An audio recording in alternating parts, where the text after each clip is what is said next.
Hello, I'm Helen Van Wyck, and welcome to my studio. Yes, I'm going to talk about painting and drawing and what the difference is. And I hear all the time, oh, I can't paint because I can't draw a straight line. Well, you can use a ruler for that. Drawing has to be put in a painter's place. It's used primarily in the beginning of the picture, and you can learn how to draw. You can learn perspective, you can learn proportion, and you can learn structure. This is a box. It's a little boxy thing. It's a canister.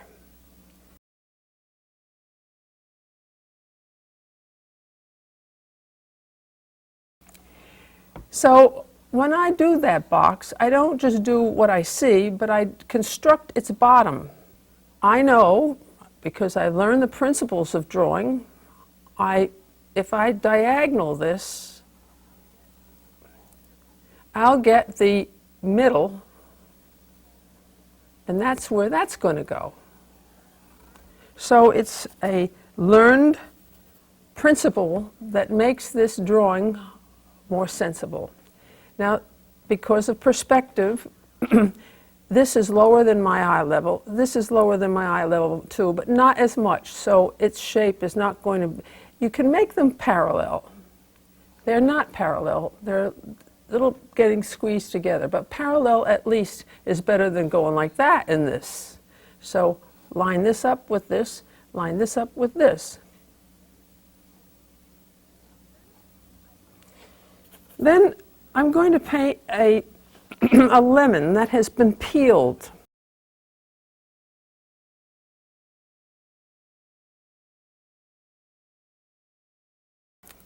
We have to realize that the lemon was once complete, but it's been chopped off. It's a roundish thing, so the chopped off part would be elliptical. Then the little skin comes off of it that way. Then it twists, so you just twist it. Then it twists again. And then this down here is the little top that fits in there. I'm going to put one in there just for fun. Okay? That's all you ever have to draw. To place it on the canvas and to sensibly construct it. From here on in, all the drawing will happen because of the painting process. Well, I know that it has a little top that is very much the same shape as this. It has, they always do that, you know, repeat the design.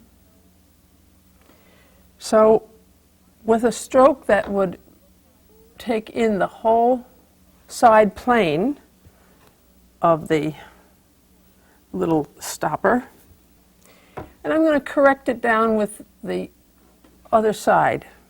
I should have been sensible enough to put the very top on. Well, if this jumps out, it certainly casts a shadow on the thing underneath it. So I do that. And then this will show. Now, I'd like to get that line, or that edge. I don't start there.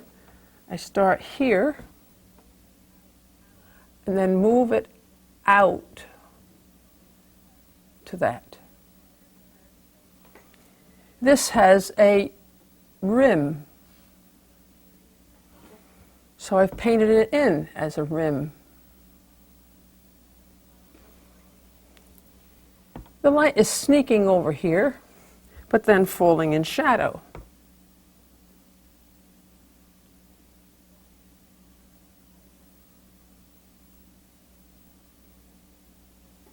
Because this is a projecting rim, it would catch light on this side.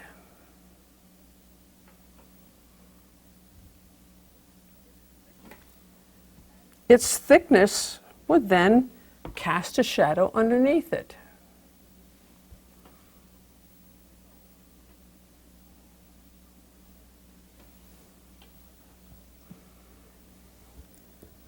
Then this is light. Start in the middle. Come over and see if you can hit that line right.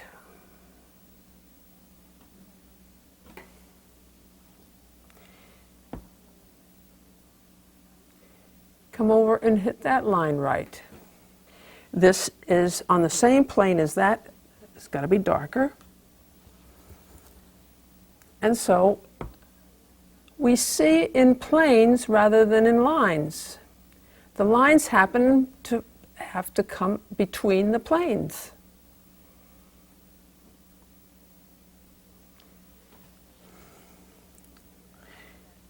And when you did that, you say, you know, that doesn't look the way it really is. This looks a little bit more gradual. So maybe you can ruin the line a little bit and then make that come up to it.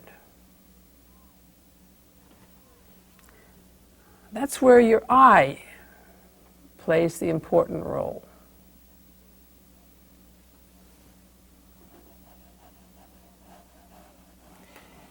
Roscoe, my wonderful teacher, said, Helen, if you know what you're doing, you can do it with a broomstick. But use a sable brush. It makes it easier.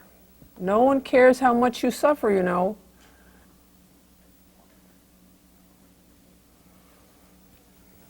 I don't know whether any of you saw the series I did on my 13 colors, where I talk only of color. You notice I'm not talking about color now at all. Now my problem is basically how to manipulate your brush and your paints. But the process is always a production of something of efficiency. An important thing to have is the brush that has a nice sharp edge. A fluffy edge just doesn't do the trick. Practically artistic or artistically practical. Let me just greenerize that background on this side. Lighter, of course, because that's where the light is going. Isn't that nice? I get the dark against the light and the light against the dark. Nature is really your friend. I'll just put this one back in here. Very challenging. And put the shadow on it from the one in front of it, shadow under it, and brighten it. I always save the brightest, lightest tone for last. I don't have to see the lemon. I just know that it's round, and I know how light strikes a round object. So now we have this cut part. And that's the skin. And then we have the meat part showing.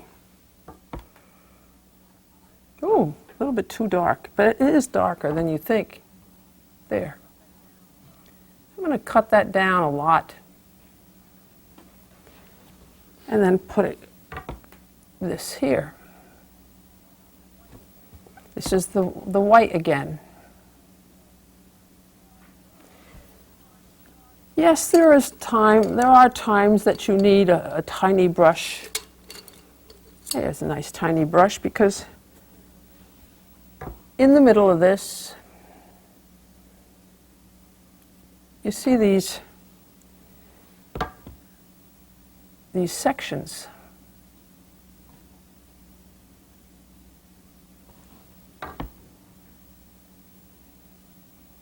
And here we see it yellow again.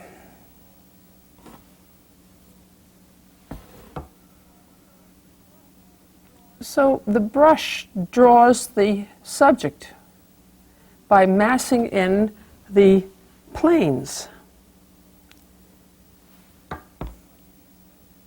So much easier than trying to make a lemon look like a lemon by drawing it.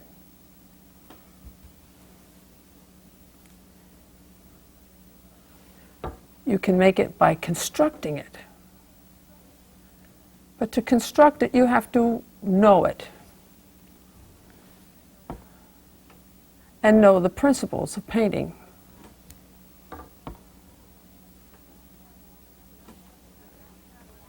Well, if there's a cast shadow on that lemon over here, see, if you're a student of tone value, you really have the secret of being able to paint. If there's a cast shadow here, there's got to be a cast shadow here. There's got to be a cast shadow here.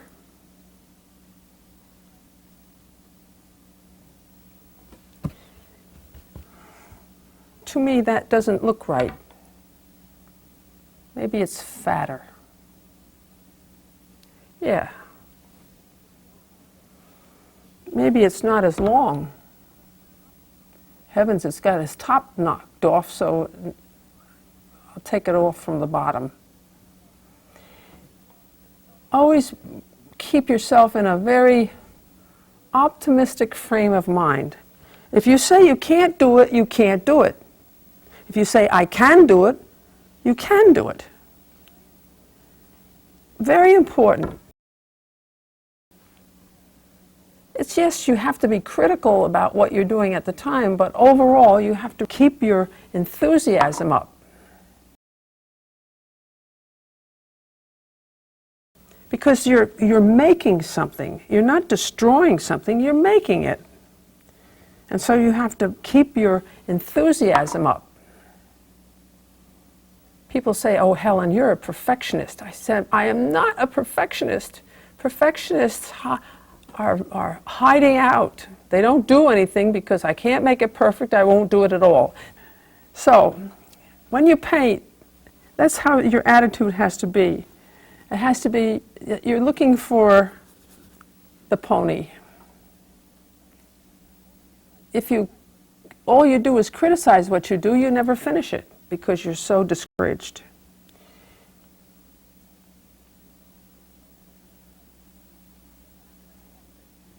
You have to accept it. I couldn't do these programs if I weren't looking for a pony. Because I know that my paintings are suffering under the hot lights of the theater. I mean, I can't paint now the way I know I can paint. But I'm not here to paint. I'm here to teach. To teach you the things that I think are terribly important. The things that guide me to be able to paint. Well, here this rind, this is the part that's coming out. I think much of my technique comes from a bit of impatience, and it's the white part. Rather than take a tiny little brush and pick it in there, I know that if I make it big, I can always correct it because that's going to expedite it. Then the yellow part shows.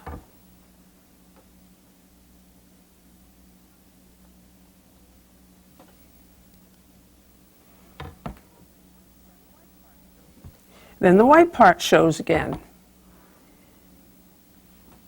These applications were done not by drawing them, but by understanding what happens to the rind if it's swirled. And then this comes down here. And then we have the little cup and then the shadow. This is in shadow. Of course, this will show up much better if I put the tone value that it's supposed to be against. Here, it's against a dark tone. Painting is almost like following your nose, doing what the picture seems to suggest you should do next. and a darker tone, even this, which is underneath the table.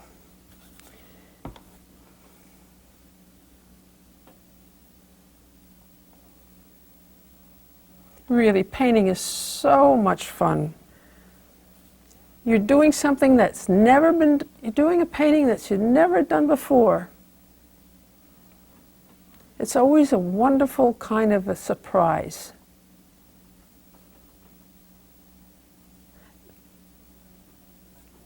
And you should think about it that way too. Don't have such a rigid picture of what it has to be.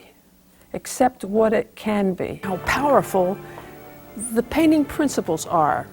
They are so reliable and powerful that really you don't even have to see a subject. Seeing the subject does make the picture have an intimate look, but really when I paint, I apply what I know to what I see, to give the picture some sensibility.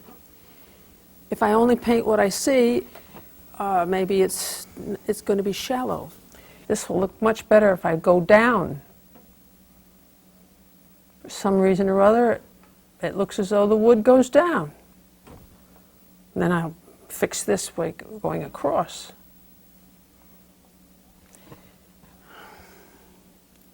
Well, this surely takes up space and has some weight, and so it casts a shadow.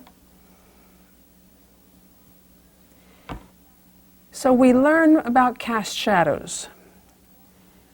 And by knowing about the cast shadow, we make things look plausible. That's what the painter does. He's always shaping in cast shadows or body tones or highlights. Has that anything to do with drawing? No. And so you can see how the drawing of the subject comes as a result of painting it. This looks so cold. Got to put some warm color in there. You know how I like the warmth. I hope you learned something valuable today, and the next time we meet, I'll teach you how to make soup.